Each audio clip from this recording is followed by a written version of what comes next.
Guys, kung na-experience nyo yung bagay na to sa ref nyo, panoorin nyo. Hindi nag-automatic yung refrigerator nyo. Sa buong maghapon, buong magdamag, sa araw at sa gabi is hindi tumitigil yung compressor sa pagandar, hindi nawawala yung mga init nyo sa mga tagiliran.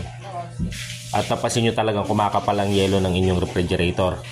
So, kung gano'n ang napapansin nyo sa ref nyo, hindi nag-automatic, hindi namamatay at ayaw magpahinga, ang problema ng inyong refrigerator ay ang thermostat control.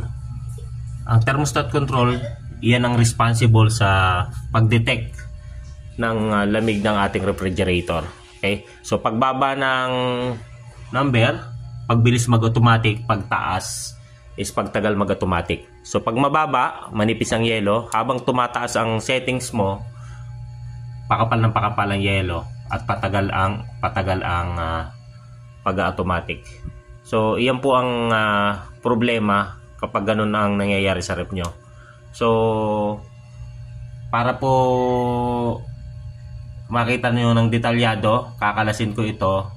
After po na makalas is mag-upload ako ng panibago para i-check kung paano natin malalaman kung sira o buo ang ating thermostat control. Okay guys, maraming salamat. Ito lamang po for today.